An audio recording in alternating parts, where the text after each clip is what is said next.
এরপরে প্রশ্ন হলো, গত শুক্রবার আমাদের মসজিদের খতিব যারা ফুটবল খেলা দেখে ও সাপোর্ট করে তাদের ইমান নিয়ে প্রশ্ন তুলেছেন, অথচ ইউটিউবে দেখলাম বিশ্ববিখ্যাত দায়ী ডক্টর ইয়াসির কাদি এটাকে মুবাহ হিসাবে ব্যাখ্যা করেছেন। আলেমদের মতামতের এত ভিন্নতা কেন? আপনি বিষয়টাকে কিভাবে দেখছেন? প্রিয় দর্শক, আপনার মসজিদের খতিব সাহেবের বক্তব্য কিংবা ডক্টর ইয়াসির কাদির বক্তব্য তার কোনোটি শোনার সুযোগ আমার হয়নি। আমি আপনাকে মোটা দাগে একটি কথা বলে রাখি, সেটি হলো যে বিষয়ে সরাসরি কোরআন বা হাদিসের কোনো ভাষ্য নেই, কোরআন হাদিসের বিভিন্ন মৌলিক নীতিমালা বা ভাষ্যের আলোকে ওলামা ইকরাম যেটিকে বোঝার চেষ্টা করেছেন, গবেষণা করার চেষ্টা করেছেন এবং ব্যাখ্যা করেছেন, সে বিষয়গুলো হলো ওলামা ইকরামের যার যার বুঝ এবং কনসেপ্ট অনুযায়ী গবেষণা অনুপাতেই তারা সিদ্ধান্ত দিয়ে থাকেন। যেহেতু মানুষের বুঝ বিভিন্ন রকম হয় এবং মানুষের সবার বুঝ একরকম হয় না, সেক্ষেত্রে ওলামাদের একাধিক মত হওয়াটা এই ধরনের বিষয়গুলোতে অস্বাভাবিক নয়। আপনি যদি দলিলের ধার বুঝতে পারেন তাহলে সেক্ষেত্রে আপনি সেটি খেয়াল করলে আপনার কাছে সিদ্ধান্ত গ্রহণ করা, কোন মতের উপর আপনি আমল করবেন সেটা গ্রহণ করা আপনার জন্য সহজ হবে। এর বাইরে একটা মৌলিক বিষয় আছে লক্ষ্য করার মতো, সেটি হলো এ ধরনের ইস্যুগুলোতে আহ, আমাদের জন্য সতর্কতামূলক পাহলু বা সতর্কতামূলক দিক অবলম্বন করাটা হলো আমাদের জন্য অধিকতর যুক্তিযুক্ত। বিশেষ করে যেখানে হালাল এবং হারাম নিয়ে সংশয় দেখা যায়, জায়েজ এবং নাজায়েজ নিয়ে সন্দেহ সৃষ্টি হয়, সেখানে সতর্কতামূলক সাইডে থাকতে হলে আপনাকে নাজায়েজকে অগ্রাধিকার দিয়ে আপনি একান্ত নিরুপায় না হলে সেটা থেকে বিরত থাকবেন। এটা একটা নীতিমালা। তার আলোকে আমি বলতে চাই যে ফুটবল খেলার যে আয়োজনগুলো আমরা স্ক্রিনে দেখে থাকি, এমনিতে আপনি সরাসরি কোথাও ফুটবল খেলা হচ্ছে সেটা দেখছেন, সেখানে যদি কোনো নাজায়েজে লিপ্ত হতে না হয় তাহলে সেটি দেখা নাজায়েজ হওয়ার কোনো কারণ নেই। ধরুন কেউ 3/4 বা ফুল প্যান্ট পরে ফুটবল খেলছেন এবং মাঠে আপনি সেটি দেখছেন, এই দেখা আপনার জন্য কোনো নাজায়েজ কাজে লিপ্ত হওয়ার কারণ নয় প্রত্যক্ষভাবে সরাসরিভাবে, তাহলে সেক্ষেত্রে এটি দেখা নাজায়েজ নয়। কিন্তু স্ক্রিনে যে সমস্ত ফুটবল খেলাগুলো আমরা দেখে থাকি বিভিন্ন বড় বড় ইভেন্টগুলোতে, এগুলো যখন আমরা দেখি, প্রথমত খেলোয়াড়রা হাফ প্যান্ট পরা থাকেন এবং তাদের সতর মুক্ত থাকে, সেটি আপনাকে দেখতেই হয়।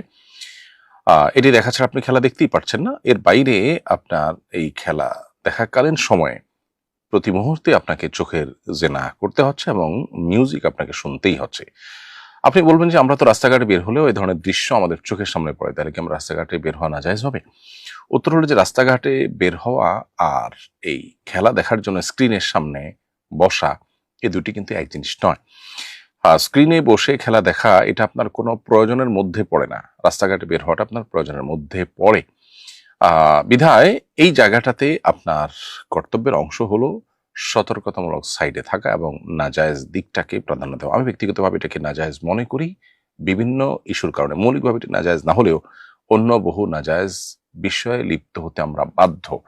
যে কাজটি আমার জন্য আবশ্যক নয়, খুব বেশি জরুরি নয়, যেটা আমি অ্যাভয়েড করলেও করতে পারি, অথচ সে কাজ অ্যাভয়েড না করলে আমাকে নিশ্চিত একাধিক গুনাহে লিপ্ত হতে হচ্ছে, সে কাজ করা জায়েজ হওয়ার কোনো কারণ থাকতে পারে না।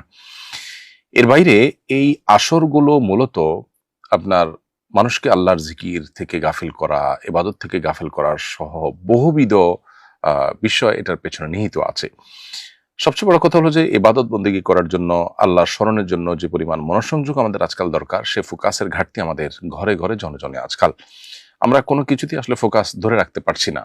ডোপামিন এত বেশি আমাদের চতুর্পাশে, আমাদের মানে এত আয়োজন, যে আয়োজনের ফলে আমাদের প্রতিনিয়ত ডোপামিন নিঃসরিত হচ্ছে এবং ডোপামিন আমরা হাবুডুবু খাচ্ছি বলতে গেলে। সেই এরকম একটা সময় এরকম একটা ইভেন্ট মানুষের মনোযোগকে কত বেশি, মনোযোগের শক্তিকে, সামর্থ্যকে কত বেশি ধ্বংস করে দেয় সেটা বলবার অপেক্ষা রাখে না। আপনি নিজের ইবাদত বন্দেগী, নিজের ফোকাস, মনোযোগ, আল্লাহর স্মরণ এগুলোকে ধরে রাখবার প্রয়োজনে হলেও এ ধরনের ইভেন্ট থেকে আপনার দূরে থাকা উচিত সন্দেহাতীতভাবে।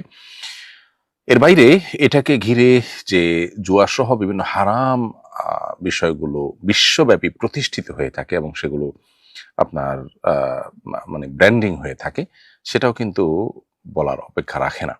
বিধায় নানাবিধ কারণে একজন ইমানদার তার জীবনে মূল্যবান সময়গুলোকে এ ধরনের খেলাধুলার পেছনে, বিশেষ করে যে খেলাধুলা বলা হচ্ছে নিছকই বিনোদন, সেগুলোকে জীবনের খুব গুরুত্বপূর্ণ বিষয় বানিয়ে ফেলা, তার জন্য শত শত ঘন্টা ব্যয় করা, নিজের মনোসংযোগ নষ্ট করা, সেগুলো দেখতে গিয়ে বহুবিধ গুনাহে লিপ্ত হওয়া, এগুলো কোনো ইমানদারের জন্য অন্তত সাজে না। নবী করিম সাল্লাল্লাহু আলাইহি ওয়াসাল্লাম বলেছেন, "মান হুসনি ইসলামিল মারই তারকু মা লা ইয়ানিহি", একজন মুসলমান ইসলামের সৌন্দর্য হলো অনর্থক কাজ থেকে বিরত থাকা। নবী করিম সাল্লাল্লাহু আলাইহি ওয়াসাল্লাম নিজেও কিন্তু কোনো খেলা, কোনো আপনার শারীরিক কসরতের যে কম্পিটিশন সেটা উপভোগ করেছেন।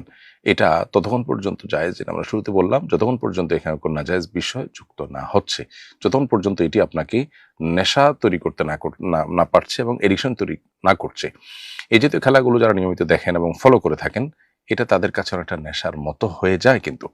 বিধায় এই বিষয়গুলো নিয়ে আমাদের ভাববার যথেষ্ট সুযোগ আছে এবং এটিকে জায়েজ যদি কোনো আলেম বলেও থাকেন, তারপরেও সতর্কতামূলক সাইড হবে আপনি এটা থেকে দূরে থাকা, অ্যাভয়েড করা।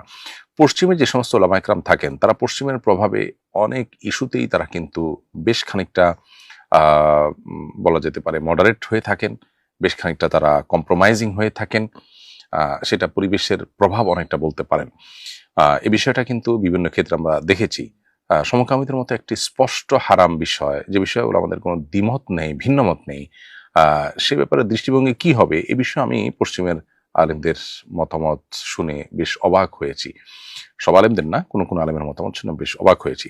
তো এই জন্য কেউ যদি কোনো হারাম বা কুফুর দ্বারা পরিবেষ্টিত এলাকায়, কাফের অধ্যুষিত এলাকায় বসবাস করেন, সেখানে সব কথা তিনি মন করে বলতেও পারেন না এবং এলাকাতে যে তার ওই অঞ্চলে যে হারাম বা কুফুরের ছড়াছড়ি আছে সেটার প্রভাব তার মধ্যে কিছু না কিছু হলেও পড়ে, আর কিছু না হোক একটু হলে তিনি কম্প্রোমাইজিং হয়ে যান।